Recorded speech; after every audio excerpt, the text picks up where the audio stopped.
Corona adalah pandemi dunia, bukan masalah Indonesia saja. Maka setiap hari berita internasional menjadi santapan saya. Percakapan via WA dan Zoom dengan beberapa teman di beberapa negara menjadi makanan harian selama berada di rumah ini. Kunci suksesnya menaklukkan Corona setiap negara punya strategi sendiri-sendiri. Yang pasti semakin cepat masuk pit stop, masuk rumah stay at home akan membuat cepat berkurangnya efek buruk Corona. Cina masuk pit stop lebih dulu, Vietnam kemudian, Singapura, semua itu adalah negara-negara yang duluan masuk pit stop. Oke, sekarang kita berasumsi, katakan Cina saat ini sudah mulai kuning, di mana April pertengahan nanti Wuhan lockdownnya dibuka, Hubei provinsinya sudah dibuka, dan Shanghai Beijing sudah hijau di bulan Mei. Produksi mereka akan 100% lagi kah? Menurut perkiraan para ekonom dunia, paling top 50% karena Cina sebagai negara produsen dan supplier market internasionalnya belum sembuh. Katakan Amerika, di mana pasar Cina ke Amerika lebih dari 40% merupakan pasar terbesarnya Cina. Amerika bulan Mei Juni belum sembuh dari Corona. Perkiraan seperti yang dikatakan Trump adalah Oktober.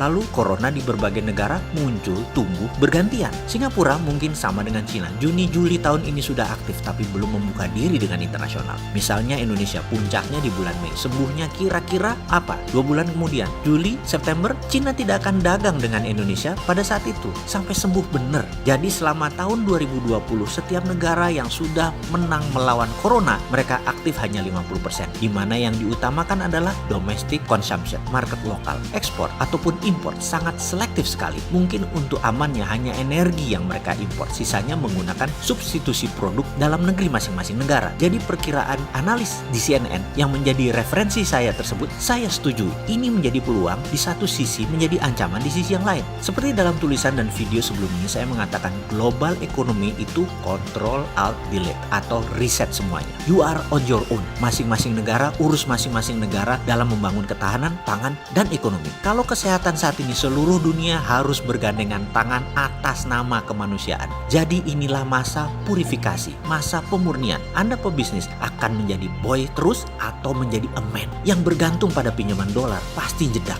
Yang punya hutang pasti jedak saat ini. Dan yang bergantung impor saat ini pasti bubrah sampai Corona selesai. Plus Corona seluruh dunia selesai. Saat ini dari 150 negara yang baru kena banyak, yang baru akan sembuh sedikit, alias sampai akhir 2020 atau pertengahan 2021 semua masih belum bisa lepas dari cengkraman Corona. Ekonomi belum bisa gigi 5, 1 tahun paling cepat dunia recovernya. Bahkan ada pengamat yang mengatakan selesainya November 2021. Jadi masih 2 tahunan kira-kira kalau dihitung dari sekarang. Untuk saat itu baru dunia bisa gigi 5. Disinilah masa peluang itu tercipta. Kita kuatkan dalam negerinya, dalam sisi ekonominya. Masing-masing negara akan fokus di kebutuhan domestik dan Indonesia harusnya menang. Inilah yang saya katakan, Indonesia lah yang akan menjadi pemenang di tahun 2030.